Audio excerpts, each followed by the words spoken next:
पंच के जितने भी इख्तियारात हैं उन तमाम इख्तियारात में से बहुत अहम इख्तियार एक ये भी है कि पंचायत के अंदर जो घरेलू झगड़े होते हैं, पंचायत के अंदर जो ज़मीनी झगड़े होते हैं, उसका निपटारा सरपंच अपने स्तर पर और अपनी विसात और हैसियत के हिसाब से खुद कर सकता है। तो आम तौर पर जो पंचायत में सबसे ज़्यादा झगड़े पेश आने वाले होते हैं उनमें ज़मीन का झगड़ा सबसे ज़्यादा होता है, जायदाद का झगड़ा होता है। तो अगर आपके पीरियड में, आपके मुंतखब होने के बाद इस पेचेली पंचायत में अगर कहीं पर किसी भी वार्ड में ज़मीन का कोई तनाज़ा आपके सामने आता है तो आप उसको किस अंदाज में हल करने की कोशिश करेंगे? सबसे पहले तो ज़मीन जबान से या ताकत से नहीं होता है। ज़मीन एक पेपर के अनुसार लोग मानते हैं।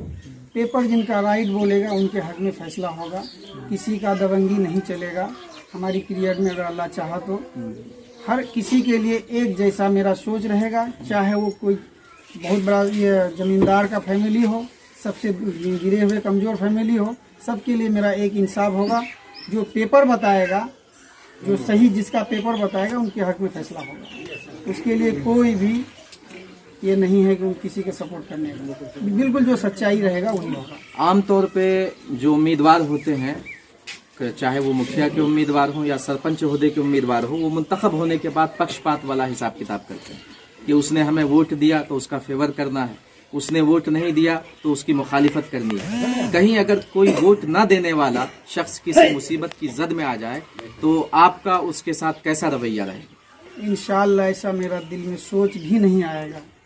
अब वो देखिए, सबसे कमज़ोर कैंडिडेट का ये सोच होता है, मुंतखब होने के बाद भी कुछ लोगों को अपने निशाने पर रखता है कि शायद ये हमारा वोटर नहीं था, ये मुझे वोट नहीं दिया है।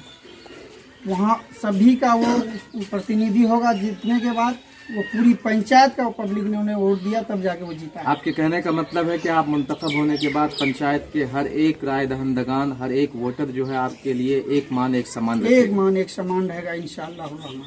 अच्छा, आम तौर पे आवाम को मुखिया से एक उम्मीद होती है कि वो विकास का काम कराएगा, वो रोड बनवाएगा, सड़कें बनवाएगा, नालियां बनवाएगा, पुल पुश्ते बनवाएगा, शौचालय बनवाएगा, लोगों को इंदिरा आवास दिलवाएगा, मनरेगा के तहत आने वाले मंसूबों से आवाम को फायदे दिलवाएगा।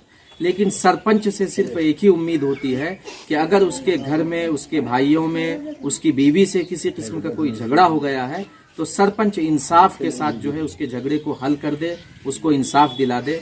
आपके इस बारे में क्या ख्यालात? इंशाअल्लाह जहाँ तक हो सके घरेलू झगड़े बढ़िया कैंडिडेट है, अच्छा कैंडिडेट है, यानी मुंतखब होना चाहिए। होना चाहिए। जी आप बताएं, आपका नाम?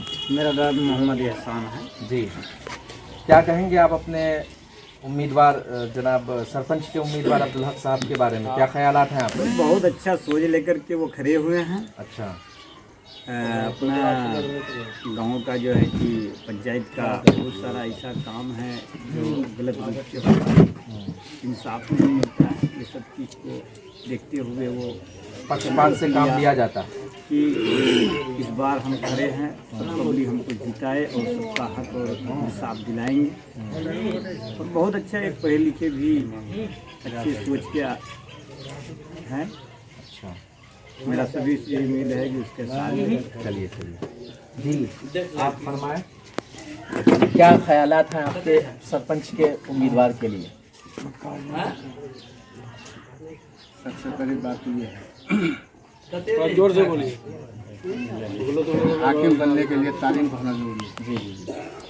तालीम वो हो जो दुनिया और दीन दोनों, ताकि उसको इंसाफ कर सके, इंसाफ दिला सके। तो मैं समझ रहा हूँ हमारे अब्दुल भाई जो इस पद के उम्मीदवार बन रहे हैं या बने हैं, इनसे बहुत उम्मीद है। यानी कि इस सरपंच पद की, सरपंच ओहदे की जो गरिमा है, जो इसका वक़ार है, वो इसको बहाल कर पाएंगे। इंशाल्लाह 100% उम्मीद है बहाल कर पाएंगे। लड़का है, नौजवान है, नई नस्ल, मतलब नई उम्र है और नया खून है, नया जोश है। समाज में नए नस्ल के बीमार पड़े हुए हैं जी, इसका इलाज भी इन्हीं लोगों से उम्मीद है कि कर पाएंगे। चलिए बेहतर है। तो नाजरीन, इस वक्त हमने आपको सरपंच ओहदे के उम्मीदवार जनाब अब्दुल हक साहब से भी बातचीत की और उनके ख़यालात जानने की कोशिश की। यहाँ के जो मौजूदा आवाम है, इस पंचायत के राय दहिंदगान हैं, उनकी भी हमने राय जानने की कोशिश की। हम उम्मीद करते हैं कि इसके ज़रिए से जो इंतखाबात चल रहे हैं, इस इंतखाबात के अंदर अवामुन्नास अपने फ़ायदे के लिए और अपनी बेहतरी के लिए हर ओहदे के लिए बेहतर से बेहतर उम्मीदवार का इंतखाब कर सकेंगे, चाहे वो सरपंच का ओहदा हो, मुखिया का ओहदा हो या वार्ड सदस्य का, मेंबर का ओहदा हो। हम आवाम से यही गुजारिश करेंगे कि ये इंतखाबात का मौसम है, इंतखाबात का वक्त है और सरकार ने आपको अपने 5 साला मुस्तकबिल को बेहतर बनाने के लिए एक सुनहरा मौका दिया है। आप लोग सोच समझ कर अपनी बेहतरी के साथ बेहतर